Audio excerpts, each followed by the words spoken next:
Viewers, एक बार फिर से मैं आपके सामने हूँ और ये वीडियो शूट कर रहा हूँ। ये इसको पहचानिए, ठीक ये वही जगह है, ये वही हमारी जो बच्ची है अंजलि, उसका घर है। और जो फर्स्ट वीडियो मेरा आया था लाइव हमने की थी, ये वही जगह है। मैं वहीं से वापस खड़ा हूँ आपके सामने। आज तीसरे दिन में मैं इस घर में वापस आया हूँ और इसलिए आया हूँ ताकि आपको जो प्रेजेंट स्थिति है उससे अवगत करा सकूँ। देखिए, बहुत सारे रूमर्स, बहुत सारी अफवाहें चल रही हैं, बहुत सारे न्यूज़ जो पोर्टल हैं वो अपने अपने तरीके से इस मामले को दिखा रहे हैं और चीज़ों को बता रहे हैं आपको। तो चीज़ें आपकी तरफ प्रॉपर तरीके से सच्चाई आपके सामने आए, इसका प्रयास हम लोग सब लोग कर रहे हैं। और यहाँ पर जितने भी हैं, देखिए परिवार के लोग हैं, आस पड़ोस के कॉलोनी के लोग हैं। मैंने जैसे पहले भी वीडियो में कहा आपसे कि अगर आपको सच्चाई जाननी है तो उस बच्ची के घर पे आइए, उस बच्ची की माँ को देखिए, उसके पिताजी को देखिए जो हमारे आर्मी में, इंडियन आर्मी में देश सेवा में कार्यरत हैं। उस जवान के ऊपर क्या बीत रही है, आर्मी में इतनी जो जिम्मेदारी वाला पद है, नौकरी है, उसमें वो हैं, सीने पे गोली खाता है आर्मी का जवान। और अगर हम उसी जवान के लिए, उसकी जो जवान बेटी है वो असम चले जाती है, उसके साथ अगर हम खड़े नहीं होंगे तो फिर किसके साथ आप खड़े होंगे? किस तरीके का हमारा असंवेदनशील समाज हो गया है जो इस तरीके की बातें कर रहा है। उल्टे सीधे मैं कमेंट्स देख रहा था। मेरी आपसे हाथ जोड़ के विनती है, मैंने अपने पिछले वीडियो में भी अभी कहा है, जब दीपक रावत जी के हम वहाँ गए थे, मैं आपको अवगत करा दूं कि कल वहाँ पर गए थे, उन्होंने पूरी तरीके से इस मामले को अपने संज्ञान में ले लिया है। सर ने पूरा भरोसा दिलाया है और जाँच प्रॉपर तरीके से, सही तरीके से होगी और जो दोषी हैं कार्रवाई होगी उनके ऊपर, उनको बख्शा नहीं जाएगा। प्लस जो आगे वाले आने वाला टाइम है, स्कूलों को गाइडलाइन भी जारी होगी प्रॉपर तरीके से। और लेकिन एज अ पेरेंट्स आपको और मेरे को भी अपनी जिम्मेदारी समझनी चाहिए। फालतू की चीज़ों में अपने बच्चों को हमें नहीं भेजना है। आगे से हम बच्चों को सिर्फ पढ़ाई के लिए अपने स्कूलों में भेजें, उसके अलावा किसी भी एक्टिविटी में, जो आउटडोर एक्टिविटी यानी कि स्कूल से बाहर जाने वाली एक्टिविटी है, उसमें सोच समझ के भेजें या फिर बच्चों के साथ खुद जाएं। तो यहाँ पर बहुत सारे लोग जो कॉलोनी के लोग हैं वो हैं यहाँ पर, उनके फीडबैक जानते हैं क्या स्थिति है, किस तरीके की मानसिकता अभी जो उनकी मम्मी है, क्योंकि बार बार वो बेहोश हो जा रही हैं। कल भी मैंने आपको बताया नीलकंठ में और तिवारी जी के वहाँ पर इनको भर्ती करना पड़ा। अभी भी वो सही नहीं है, अंदर हैं, भाई साहब भी अंदर हैं। अभी देखेंगे, अगर मौका लगेगा तो उनसे बात करेंगे। तो यहाँ पर जो लोग हैं उनसे बात करते हैं कि क्या स्थिति है और क्या उनका सोचना है। नमस्कार। हाँ जी सर, नमस्कार। हम लोग ये कहना चाह रहे हैं कि दीपक रावत जी सर से ये कहना चाह रहे हैं कि हमें पूरी उम्मीदें हैं आपसे कि आप अच्छी तरह जांच करेंगे, कहाँ से शुरुआत हुई, कहाँ ख़त्म हुआ, कहाँ क्या हुआ, हम पूरा अच्छी तरह जानना चाह रहे हैं। आपका बहुत बहुत धन्यवाद, आप हमारा सपोर्ट करेंगे। देखिए, आमा जो है वो क्या कह सकते हैं, वो कुछ नहीं कह सकते हैं उनकी। तो बस आमा जो है, देखिए पूरा परिवार ही खत्म हो गया। क्या खाना, क्या पीना, क्या रहना, क्या जीना। मेरे बच्चे को तो देखा ही नहीं, इतनी जवान बच्ची गई है, पाल पोसी, क्या करेंगे आप बताओ। दोस्तों ने निकाली वो पानी से, टीचर तो वहाँ थी नहीं। परिवार की क्या हालात है, ना कोई टीचर है यहाँ पहुँची। हमें तो ये समझ में नहीं आया, डेड बॉडी के साथ कोई टीचर सामने क्यों नहीं आई। हमें तो डेड बॉडी गेट के बाद जब मैं गई, मैं जब एम्बुलेंस के पास पहुँची तो डेड बॉडी अकेले पड़ी थी उसमें। अच्छा, आप थी सबसे पहले जो रिसीव किया? मैं गई, मैं इनको लेके गई, इनको दिखाने के लेके गई। अच्छा। तो वहाँ पर कोई टीचरें नहीं थी। हालांकि जितने टीचरें वहाँ गई थी सारा होना चाहिए। हम तो ये कह रहे हैं, जब पानी में वहाँ ले गए थे बच्चों को, हाँ। तो वहाँ पिंगिंग मना के ना का क्या मतलब होता है। यहाँ तो इतनी बड़ी बच्ची चलेगी, उसकी जिंदगी चलेगी ना। तो इन लोगों ने उसी समय सारी बसें, सारी टीचरें, सारा स्कूल के जितने भी लोग गए थे, तुरंत तो वापस आना था, नहीं आना था। ये तो 12 बजे रात में पहुँच रहे हैं यहाँ, पूरी पिंगिंग मना के। बताइए, ये कोई बात होती है? देखिए, डेड बॉडी इन्होंने 3 बजे यहाँ पहुँचा दी और यहाँ कोई टीचरों का आता नहीं पता। मतलब कि वो एम्बुलेंस जो है उसमें टीचर कोई टीचर नहीं थी, कोई नहीं थी। देखिए, यहाँ पर और लोग हैं हमारे साथ। आश्वस्त हैं आप, चीजें सुनी हैं, संज्ञान में लिया है माननीय कमिश्नर साहब ने, तो कितना आश्वस्त हैं आप? भरोसा है आपको पूरा? हाँ भैया, साथ देना चाहिए उन्होंने भी ना। आगे को कार्रवाई करनी चाहिए। हाँ, हमें इंसाफ देना चाहिए।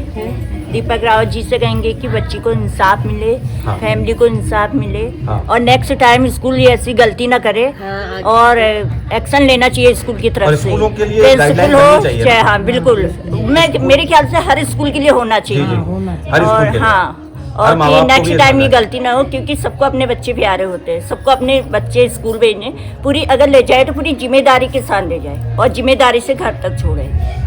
हाँ, यहाँ पर नानी है। अच्छा, आप नानी हैं। नानी, क्या कहना चाहेंगे आप? क्या कहूँ मैं, कुछ नहीं क्या कहूँ। वो डेड बॉडी अकेले भेज दी, यहाँ पर कोई टीचर नहीं आए, मैम नहीं आई, हाँ हाँ। वो अकेले गाड़ी में थी, हमने भी तो देखा, क्या कर सकते। अच्छा, जो अधिकारी आप जांच कर रहे हैं इसकी, बड़े अधिकारी कह रहे हैं कि इसकी पूरी जांच होगी, कितना विश्वास है आपको? विश्वास यहाँ करेंगे करके क्यों समझते हैं, हमारे पूरा विश्वास है ना आपको? ठीक।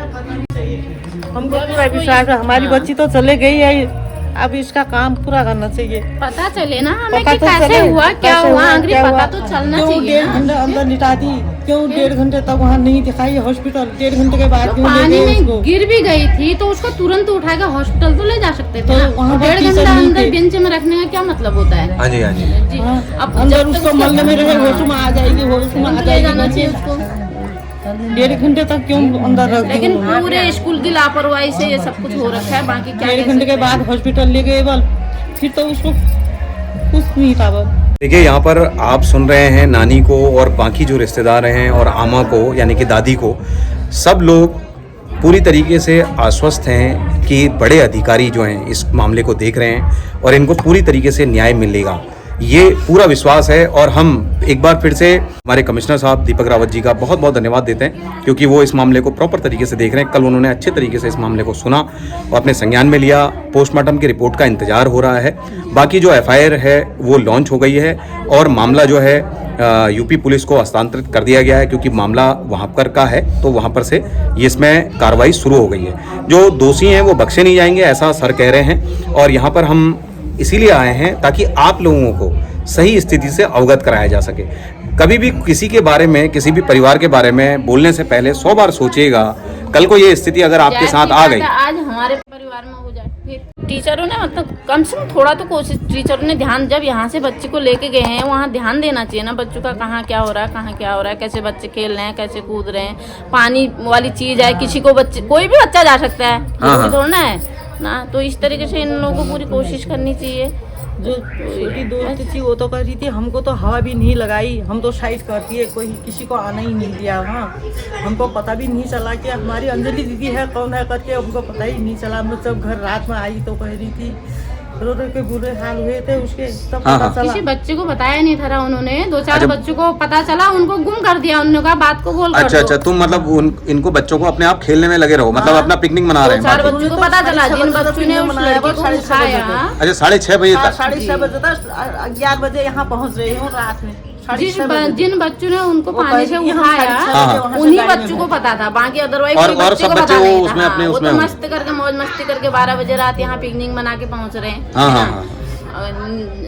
इनका तो उसी समय वापस आना चाहिए, तुरंत वापस आना चाहिए कि नहीं आना चाहिए। हाँ, फिर हाँ। वो क्या प्रशासन कह रही है, हम हल्ला मचा देते तो हमारा वो सब खत्म हो जाता था। वही तो बात है ना, बात ही वही है ना। हल्ला टीचर का मचा मकसद था, यही है कि बात को गुम करो हाँ। और डेड बॉडी को घर छोड़ दो और बाकी हम पिकनिक मना के आराम से जाएं 12 बजे रात तक। कोई लेन देन नहीं है कि कहाँ क्या हो रहा है, कहाँ किस परिवार में क्या हो रहा है करके, है ना। अब अगर यहाँ पर जैसे डेड बॉडी आई, उसमें कोई टीचर ही नहीं, कुछ कहना ही नहीं आया गैर एम्बुलेंस में, उससे पहले, जबकि टीचर को अदरवाइज और टीचर को भी तो पहुंचना चाहिए यहाँ पर। इतना बड़ा हादसा हो रखा है घर में ना, नहीं, किसी को चोट नहीं लगी ना है, जान गई है ना किसी की। कोई ना कुछ ना कुछ। माँ क्या कर रही, बाप क्या कर रहा, माँ बूबू क्या कर रहे हैं, पूरे परिवार क्या कर रहा है, कैसे हलचल हो रही है यहाँ पर ना। थोड़ा बहुत तो सोचना चाहिए ना। हद कर दी इन्होंने, बिल्कुल ही हद से कुछ कह नहीं सकते हैं, ऐसा क्या है। इसलिए अपनी गलतियों को छुपाना चाह रहे हैं, हम तो साफ कह रहे हैं भाई। अगर इनके पास कुछ भी सबूत हो, पानी से लेकर हॉस्पिटल से लेकर रास्ते से यहाँ पहुँचाने तक, अगर इनके पास कोई सबूत है तो ये दिखाए ना आगे आके। हम तो ये कह रहे हैं, तुम अपना सबूत तो दो हमें कि कहाँ पर हमारी बच्ची को क्या हुआ ना। हम भी कहे हाँ यहाँ पर ऐसा हुआ करके, इनके पास कोई सबूत ही नहीं आए, दिखाएंगे क्या। ये डर के मारे तो 2 दिन बाद पहुँच रहे हैं यहाँ पर ना। बॉडी चलेगी वहाँ से पोस्टमार्टम करके घर आएगी, दूसरे दिन बॉडी यहाँ से पूरा वहाँ रानी बाग चलेगी, और उसके बाद यहाँ टीचर हैं, वो भी जब किसी उसमें देखा होगा न्यूज में कि यहाँ ऐसा हो रहा, उसके बाद वो यहाँ पहुँच गए। उससे पहले कोई टीचर नहीं आई यहाँ, बताओ ये कोई बात होती है। देखिए, यहाँ पर एक बहुत ज़्यादा जो बात गंभीर है वो सोचने वाली ये है कि बच्ची की सबसे पहले तो डेथ हो जाती है, और डेथ होने के बाद ये सब चीज़ मामला चल रहा होता है, तो स्कूल प्रशासन जो भी इसमें इन्वॉल्व है, इस जो टीचर, वो अदर बच्चों को इसकी भनक ही नहीं लगने देते हैं। उसको बच्ची को अलग ले जाकर उसका जो भी मतलब ट्रीटमेंट करा रहे हैं या नहीं करा रहे हैं, और बाकी बच्चे जो हैं और सारा स्कूल प्रशासन वहाँ पर प्रॉपर बाकायदा पिकनिक मना रहा है, और 6:30 बजे तक पिकनिक मना रहा है, और 10:30-11 बजे वो लोग यहाँ पहुँच रहे हैं। जबकि तत्काल प्रभाव से कभी कोई ऐसी घटना हो जाए, कोई एकदम असमय कोई हमारे बीच से चला जाए, तो सारी जो फंक्शंस हैं या फिर कोई भी जो कार्यक्रम है उसको तुरंत प्रभाव से बंद कर देना चाहिए। यहाँ पर ये देखिए कितना बड़ा यहाँ पर इनका ये निकल के आ रही है गलती। इसने भेजा अपना लड़का कि डेड बॉडी को वहाँ रोको, यहाँ अभी तो माँ को हमने हवा भी नहीं लगा रखी है, क्या कर रहे हो। हाँ। वो तो सीधे यहाँ लाके गेट में फेंकने वाले थे। वो जब 2-4 हमारे इष्ट मित्र आए, हम तो कोई घर में थे नहीं, बाहर वाले आए, उन्होंने रोकने की कोशिश की। तो तुम कौन हो डेड बॉडी रोकने वाले, बाहर वाले। उसके मतलब गाड़ी ऐसे रोकी, बोल सब हमारे रिश्तेदार लोग आए थे, फिर उन्होंने सब उन्हें जाम लगा दिया वहाँ गाड़ी रोकने के लिए। जब हम आए कि इन्होंने इस चीज़ को इतना सीरियस नहीं समझा, और शायद क्या पता इन्होंने ये भी समझा होगा कि अकेली माँ है, पिताजी वहाँ आर्मी में है, क्या होगा ज़्यादा से ज़्यादा, है ना, यही चीज़ समझा होगा, और क्या होगा। कि डेड बॉडी घर पर फेंको और भागो, बस यही मकसद था उन लोगों का कुल मिला के, और कुछ नहीं था कि कैसे हम यहाँ से निकले। घर में नहीं मान लिया जाए किसी अदरवाइज किसी को पता नहीं होता, पे एक माँ को पता होता है, डेड बॉडी घर पे आ जाती तो वो माँ क्या करती हो। बिल्कुल सही बात है। सोचना चाहिए ना, थोड़ा तो सोचना चाहिए कि हम इस डेड बॉडी को वहाँ ले जा रहे हैं, वहाँ ना उसका बाप है, ना उसके कोई घर के दादा दादी है, ना कोई अन्य परिवार वाले हैं, कोई सयाना आदमी यहाँ पर नहीं है। एक छोटा सा 8 साल का बच्चा घर पे पड़ा है, अगर वो डेड बॉडी को हम घर पे ले जाए तो क्या हाल हो जाएगा। सोचना चाहिए ना। सर आपसे निवेदन करते हैं, इसको अच्छे से अच्छे जड़ से लेके हमें जांच चाहिए, हमें अपनी बच्ची का इंसाफ चाहिए। इससे ज्यादा हम जो भी है आप इसकी जगह अगर इनकी बच्ची खुद की होती तो क्या ये पिकनिक मना रहे होते? मैं ये पूछना चाहता हूँ एज एक अभिभावक बन के। एक अभिभावक हूँ, मैं भी 3 बच्चों का बाप हूँ। मैं ये पूछना चाह रहा हूँ कि अगर आप में से या हम में से किसी की बच्ची अगर चले जाए हमको छोड़ के, तो क्या हम और तुम पिकनिक मनाएंगे? क्या ये सब चीज़ें देखने के लिए हम इतनी रात तक आएंगे? क्या हमारी संवेदनाएं नहीं जुड़ी हैं किसी के साथ? हम उसके साथ उसके घर पे नहीं आना चाहिए था? उस बच्ची के घर पे तुम अकेले उसकी डेड बॉडी लेके आ रहे हो, छोड़ने के लिए फेंकने की कोशिश कर रहे हो एकदम से। तो क्या ये किस तरीके का समाज है हमारा? किधर जा रहे हैं हम लोग? देखिए सभी लोग जो हैं यहाँ पर आला अधिकारियों से और स्पेशली हमारे जो कमिश्नर साहब हैं उनसे पूरी आशा लगाकर बैठे हैं। पूरा भरोसा है इनको कि सर के संज्ञान में ये मामला चला गया है तो इसकी प्रॉपर तरीके से जांच होगी, प्रॉपर तरीके से न्याय मिलेगा। और मैं आप लोगों से भी कहना चाहता हूं जो इसको घर पे बैठ के देख रहे हैं, आप कुछ नहीं कर सकते हैं तो इनके साथ खड़े होइए, संवेदना में कीजिए। कुछ आप में से वकील होंगे, कुछ आप में से अधिकारी होंगे, तो इनके साथ आइए। ये ज़्यादा दूर नहीं रहते, अल्दवानी में ही है, तो यहाँ पर आइए।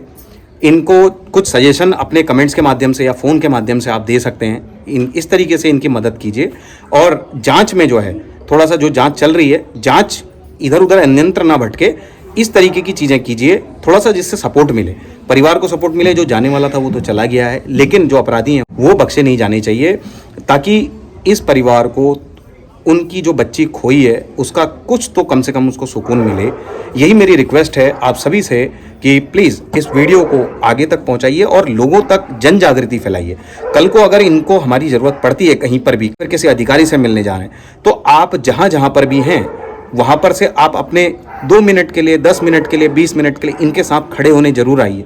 क्योंकि ये मामला जो है किसी के साथ भी घटित हो सकता है, घटनाएं परेशानियां किसी के साथ भी हो सकती हैं। सुख में मत जाइए, लेकिन दुख में लोगों के साथ खड़ा होना चाहिए, और इससे जो है उनकी हिम्मत बढ़ती है। और ऊपर वाला सब कुछ देखता है। जैसे मैं बोल रहा हूँ आपको, कर्म आपके पीछे पीछे आ रहा है, कर्म आप एक दिन आपके आगे सामने खड़ा हो जाएगा। बहुत बहुत धन्यवाद इस वीडियो को देखने के लिए।